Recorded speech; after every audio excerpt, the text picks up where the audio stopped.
வணக்கம். இந்திய நேரப்படி காலை 6 மணி. ஜெம் தலைப்புச் செய்திகள்.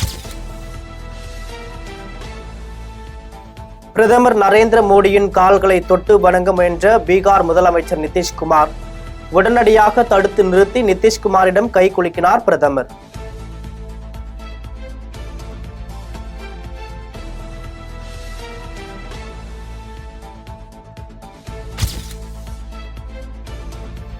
தஞ்சை பெரிய கோவிலில் ஆளுநர் RN ரவி மகனுடன் சுவாமி தரிசனம்.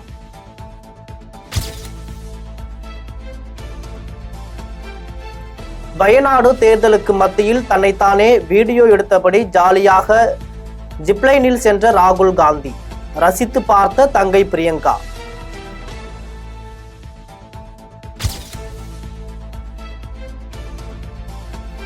சென்னை கிண்டி அரசு மருத்துவமனை மருத்துவர் பாலாஜியை கத்தியால் குத்திய விக்னேஷை சிறையில் அடைக்க உத்தரவு. 15 நாள் நீதிமன்ற காவலில் சிறையில் அடைக்க உத்தரவிட்டார் சைதாப்பேட்டை நீதிமன்ற நீதிபதி சுப்பிரமணியன்.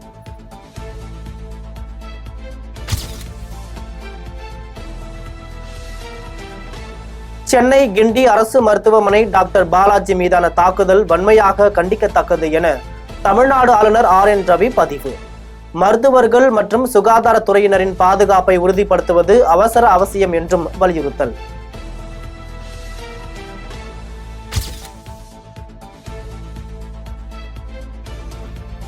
சென்னை கிண்டி அரசு மருத்துவமனையின் புற்றுநோய் மருத்துவர் பாலாஜி கத்தியால் குத்தப்பட்டு படுகாயமடைந்தார்.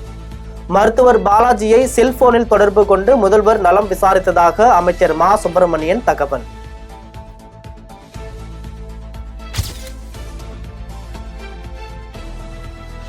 கத்தி குத்தப்பட்ட மருத்துவரின் உடல்நிலை குறித்து நேரில் ஆய்வு செய்த துணை முதல்வர் உதயநிதி மற்றும் அமைச்சர் மா சுப்பிரமணியன். மருத்துவரின் குடும்பத்தினரை நேரில் சந்தித்து உதயநிதி ஸ்டாலின் ஆறுதல்.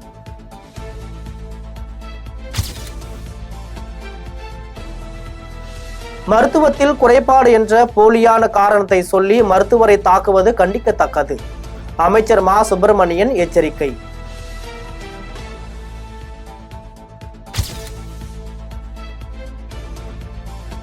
புற்றுநோய் மருத்துவர் பாலாஜியை மர்ம நபர்கள் பட்டப்பகலில் கத்தியால் குத்தியுள்ள சம்பவம் அதிர்ச்சி அளிப்பதாக எடப்பாடி பழனிசாமி கருத்து. கொடும் குற்றங்களை கூட அச்சமின்றி செய்யலாம் என்ற அளவிற்கு தமிழகத்தில் சட்டம் ஒழுங்கு சீர்குலைந்துள்ளதாகவும் வலைப்பதிவு.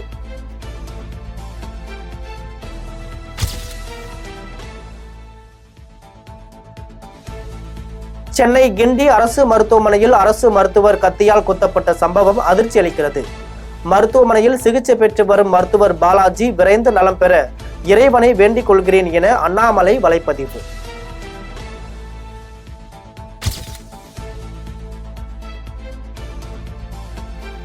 புள்ளி விவரத்தையா கேட்டோம். அமைச்சர் மா சுப்பிரமணியனை மாற்றிவிட்டு வேறு யாரையாவது அந்த துறைக்கு நியமிக்க வேண்டும். முதல்வருக்கு கோரிக்கை வைத்து ஜெயக்குமார்.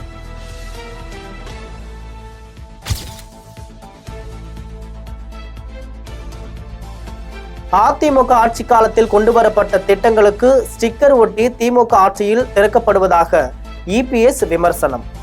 அதிமுக ஆட்சி காலத்தில் எந்த திட்டமும் கொண்டுவரப்படவில்லை என MK ஸ்டாலின் சொல்வதில் எந்த உண்மையும் இல்லை என பட்டியலிட்டு விளக்கம்.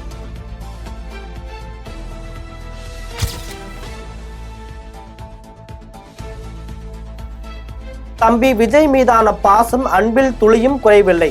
விஜயின் கோட்பாடு தவறு என்பதால் அதனை மாற்ற சொல்கிறோம். சீமானின் திடீர் பாசம்.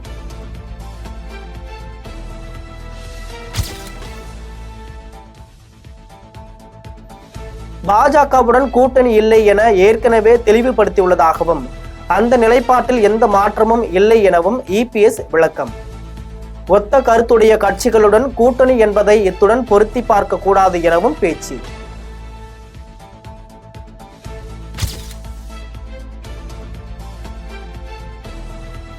அப்பாவி மருத்துவர்கள் மீது தாக்குதல் நடத்தப்படுவதை அரசு காவல்துறையும் வேடிக்கை பார்த்து கொண்டிருக்க கூடாது. மருத்துவர்களுக்கு உரிய பாதுகாப்பு வழங்கப்படுவதை உறுதி செய்ய வேண்டும் என அன்புமணி ராமதாஸ் தமிழிசை சவுந்தரராஜன் வலியுறுத்தல்.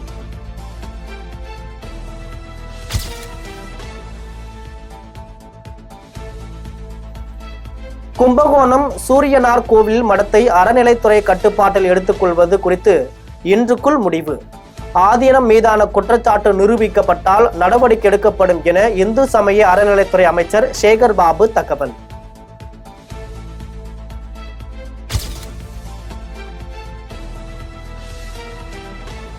வரும் ஜனவரி மாதம் முதல் ரேஷன் கார்டு வைத்துள்ள அனைவருக்கும் ரூபாய் 1000 மகளிர் உரிமை தொகை வழங்கப்படும். அருப்புக்கோட்டை கஞ்சநாயக்கன்பட்டியில் ஊரக வளர்ச்சி பணிகளை துவக்கி வைத்து அமைச்சர் ஆர் ராமச்சந்திரன் பேச்சு.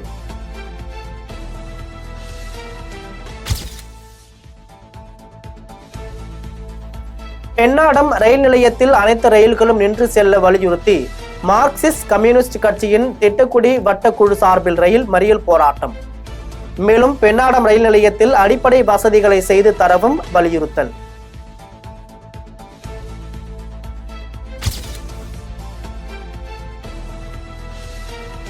கொடைக்கானலுக்கு வரும் வாகனங்கள் இ-பாஸ் பெறுவதற்கான இணையதள முகவரி மற்றும் QR கோட்டினை வெளியிட்டது மாவட்ட நிர்வாகம். சுற்றுலா பயணிகள் எளிதான முறையில் இ-பாஸ் பதிவு செய்யலாம் என்றும் திண்டுக்கல் மாவட்ட ஆட்சியர் அறிவிப்பு.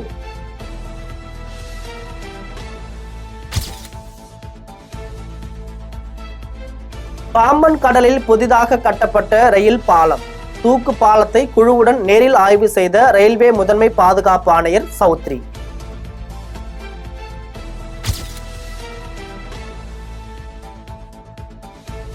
பாம்பன் பழைய ரயில் தூக்கு பாலத்தை கடக்கும் போது மீன்பிடி விசைப்படகு பாலத்தின் மீது மோதி சேதம்.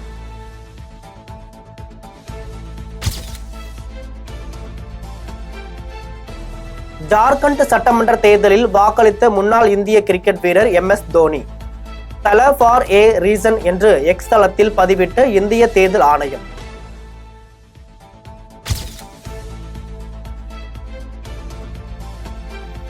திருப்பதி ஏழுமலையான் கோவிலில் ஒரே நிமிடத்தில் VIP தரிசன டிக்கெட் பெறும் வகையில் ஸ்ரீவாணி தரிசன டிக்கெட் மையம் திறப்பு.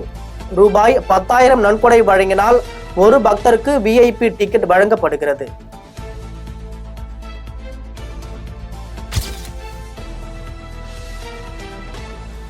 கிறிஸ்துமஸ் மற்றும் புத்தாண்டையொட்டி லண்டனில் உள்ள புகழ்பெற்ற கீவ் பூங்காவில் வண்ண வண்ண மின் விளக்கு அலங்காரம். லேசர் ஒளியில் மின்னும் மரங்கள், மின் விளக்கு தோரணம் என அலங்காரங்களை கண்டு ரசித்த மக்கள்.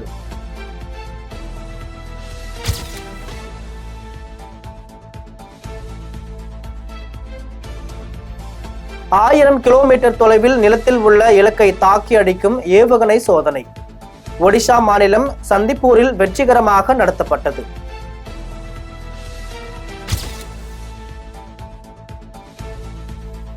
கல்வியை பெடரல் அரசின் கட்டுப்பாட்டில் இருந்து மாநில அரசுகளின் கட்டுப்பாட்டிற்கு மாற்றப் போவதாக ட்ரம்ப் அறிவிப்பு. அமெரிக்க அரசின் நிதி சுமை குறைவதுடன் கல்வியின் தரம் மேம்படும் எனவும் நம்பிக்கை.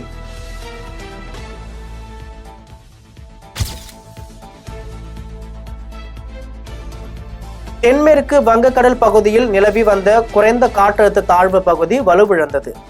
வட தமிழ்நாடு, தெற்கு ஆந்திர கடலோர பகுதிகளுக்கு அருகே வளிமண்டல சுழற்சியாக நிலை கொண்டுள்ளது. இந்திய வானிலை மையம் தகவல்.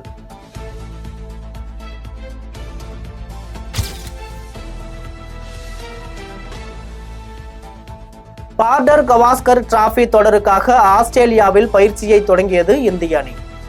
கேப்டன் ரோஹித் சர்மா பங்கேற்காத நிலையில் விராட் கோலி, KL ராகுல் உள்ளிட்டோர் பயிற்சி.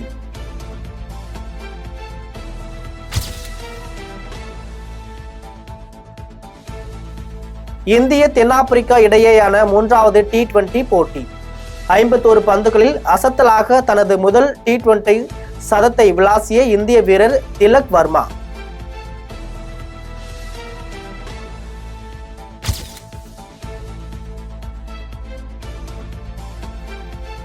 சர்வதேச T20 போட்டியில் இந்திய அணிக்காக முதல் முறையாக களமிறங்கிய ரமன்தீப் சிங் இந்திய அணியின் தொப்பியை ஹர்திக் பாண்டியாவிடமிருந்து பெற்றுக் கொண்டார்.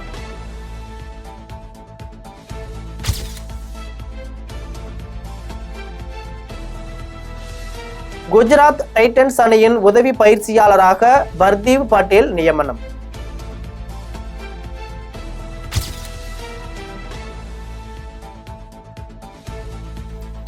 இன்று வெளியாகிறது நடிகர் சூர்யா நடித்த கங்குவா திரைப்படம். கங்குவா திரைப்படத்திற்கு வாழ்த்து தெரிவித்த இயக்குனர் லோகேஷ் கனகராஜ்.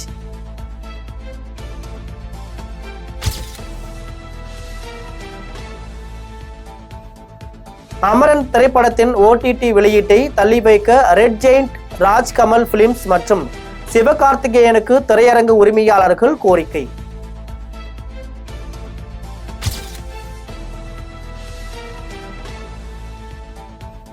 கார்த்தி நடிப்பில் உருவாக்கியுள்ள வா வாத்தியார் திரைப்படத்தின் டீசர் வெளியானது.